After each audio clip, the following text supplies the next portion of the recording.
Hey, it's Drybear. Back again with our Diablo 4 build guide. And today we're going to be talking about what I call the true werewolf build, or Gnashing Claw is the name I'm giving it, which is basically, I think there's many different werewolf builds, but this one is the true werewolf in that it focuses on direct damage, attack speed, crit chance, and crit damage to do tons and tons of upfront melee strikes. This is what I expect the werewolf to be in real life, not a rabies werewolf or a poison werewolf or a storm werewolf, but actually just using tooth and claw to destroy targets. I'm also getting plenty of comments, people asking for more gameplay. Unfortunately, because I only get these 3-day test sessions and I'm doing over 40 plus builds, it's really hard to get good gameplay of this. But just to appease you guys, I'll put general leveling and playing the build and doing dungeons, even if the gameplay isn't what I would expect up to my standards, but just is kind of part of playing this build. I've also had plenty of requests of people asking for a one sheet that they can use to use the build when they're playing the game.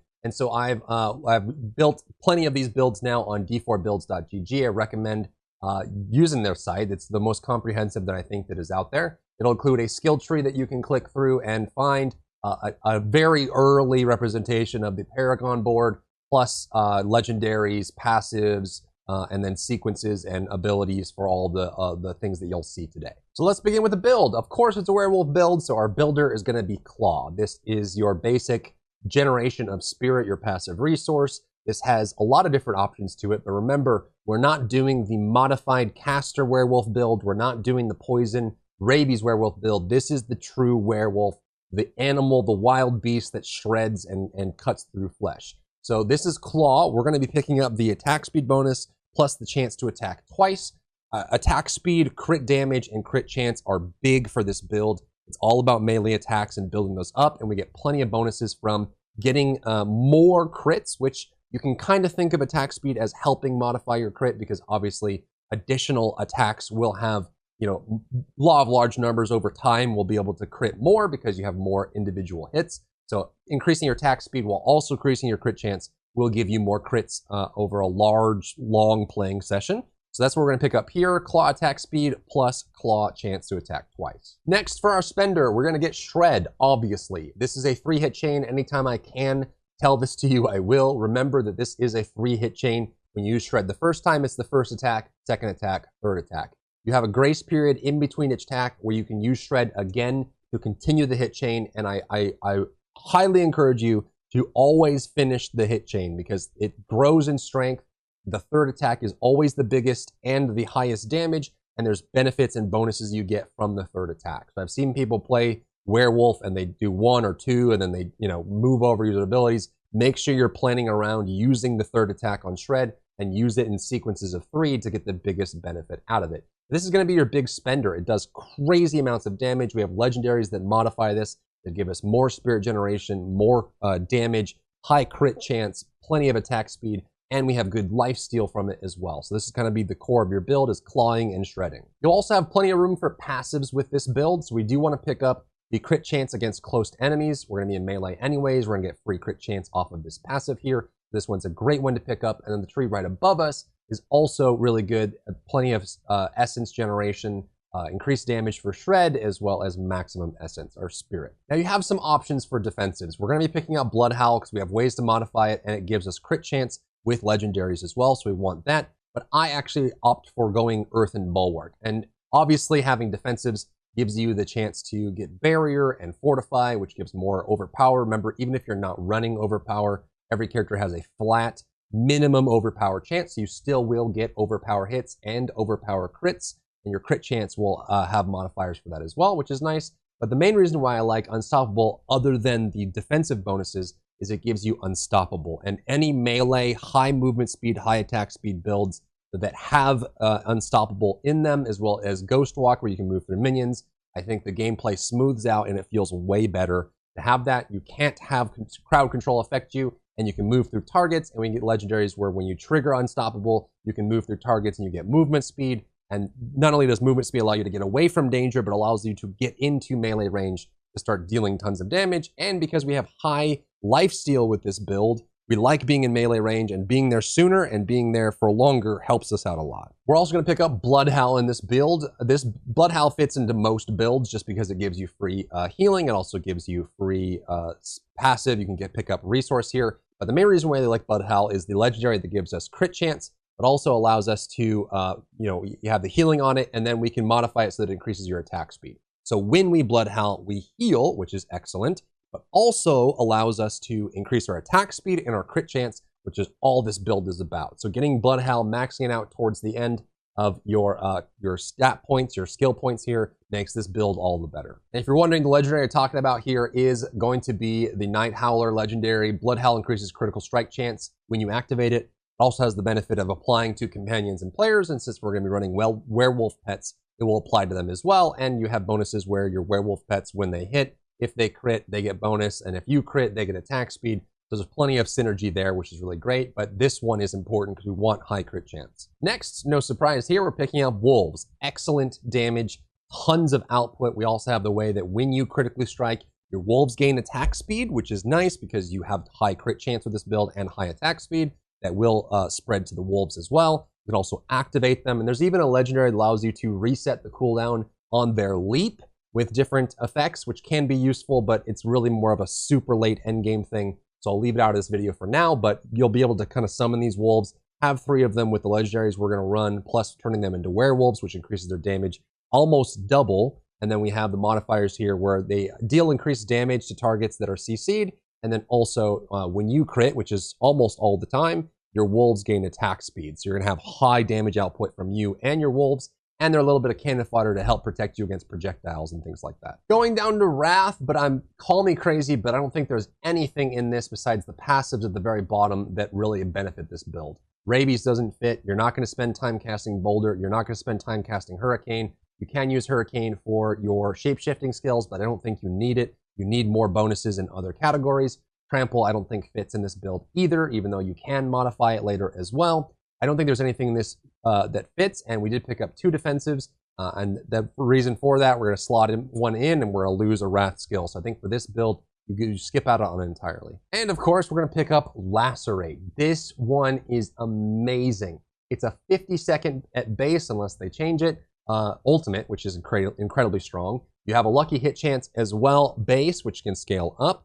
And when you do this, it's basically an Omni Slash in a giant area. You can also get a legendary that extends the duration of this, which I believe gives it more hits, which is more overall damage. You can do incredible amounts of damage, especially if there is a boss that is just by itself with no adds. Every hit will hit the boss. But not only that, you'll get your life still on it. You have the chance to proc critical strikes, and it gets that melee build all just, it's crazy.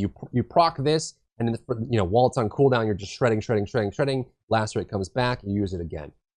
Max it out because you'll get critical strike chance for healing. Each time Lacerate deals a crit strike, you heal. Lacerate's initial strike is guaranteed to crit strike and deals increased damage, which will scale as well because it's a crit off your crit damage stat, which is even better. So Lacerate, this could honestly be an I win button. If you have the build for the true werewolf set up properly, you can press this button, and there's going to be few things in the game that can withstand a full Lacerate when you're fully geared. And lastly, this is one of the few builds that will actually take advantage of Lupine Ferocity. There's a Storm Werewolf build, there's a Poison Werewolf build. I've made one, the Toxic Fang. It's on my channel if you're looking for the Poison Werewolf. And there's a Storm one, which I probably won't make a video on right away because you need to get a pretty rare item towards the end of the game that converts your Storm skills into Werewolf skills and vice versa. There's some cool builds you can make with that, but it's an item that you're not going to have access to within probably your first week of playing at least. So I'll kind of leave that out, but this is one of the few builds that actually benefits from Lupine Ferocity. So what this says is every 6th werewolf skill hit, which includes all of your werewolf skills, it critically strikes guaranteed and deals 60% increased damage. Now, when you first start playing True Werewolf, you'll just benefit from this passively. You'll see some big hits coming out.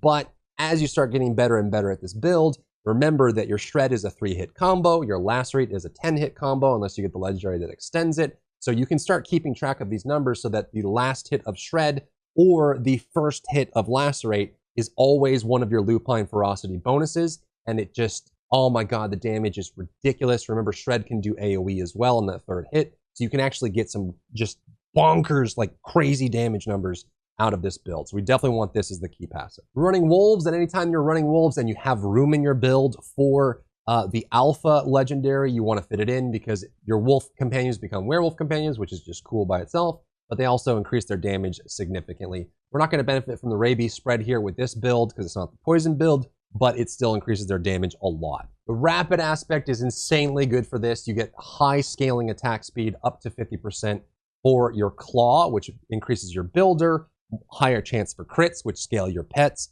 and more chance for life stealing as well. So all of that works really well. So pick up the rapid aspect. And it fits in many different slots, so it's a good one to pick up. Next is Unsatiated, which is after killing an enemy with a shred, your next werewolf skill generates 25% more spirit and deals 25% more damage with the drop that I have here, but of course that scales up higher. This one is awesome because, like we said, you can the 6th hit on Lupine Ferocity, you can use that for the 3rd hit of Shred. When Shred gets the kill, your next werewolf skill, which you will most likely be Claw, you activate it and it'll generate more spirit and deal more damage. You can also use this on Lacerate as well, which is really nice, but you can also just use this regularly as you're switching back and forth. This one, just like the Lupine Ferocity, the hit chain, like there's a lot of little mini games you play with the true werewolf build that as you get more comfortable using it, you can maximize the benefit, and it feels really good when you do. Stampede aspect is great because it gives you a 3rd werewolf or a 3rd wolf, which is nice. And all the benefits that scale your companions will also scale up even higher because you have this. It increases the damage of the companion's skill, which is the active. So for wolves, it's when they jump on a single target. There is a nice legendary later that allows you to reset that jump when you do certain things. You can work it into the build when you finally find it, but I don't expect you to be able to get it right away. So for now, you can kind of expect not to have it, but it is something that you can think about. And I'd be remiss if I didn't reference the build that we have in the description down below as well. There's going to be some crazy uniques, ancients, and rare legendaries that are perfect for this build, but they're super late game. But we'll mention them just so you know that they're coming down the pipe, that as you get towards end game, it's not, it's not going to take you crazy long. It's just something to work towards. There's a legendary, or there's a unique that allows you to be in werewolf form permanently, passively, which increases all your werewolf skills. We're going to pick this up, and it's the reason why we didn't get the Hurricane legendary that scales that, because it doesn't fit into the build. There's also one for Werebear, so if you want to have that, you can pick that up as well. There's also an accelerating aspect, which increases when you do critical strikes with core skills like Shred, it increases your attack speed as well. So the benefit that you would pass to your wolves, you can benefit from as well, which gives you just scaling attack speed and crit chance and crit damage and bleed and lifesteal, and allows you to just kind of really go through that whole rigmarole. And that's the Gnashing Claw build. Hopefully with the added gameplay, even though I don't think the gameplay is all that great, I can't really, with the game not out, it's hard for me to capture lots of gameplay for all the builds I'm making, but hopefully at least is a little bit, it's a nice sample for you to look at, and hopefully with the build actually as a one sheet that you can use, it's an improvement. But let me know in the comments down below, and good luck out there. If you enjoyed yourself today, leave a like down below. You can support me and my work on Patreon, and you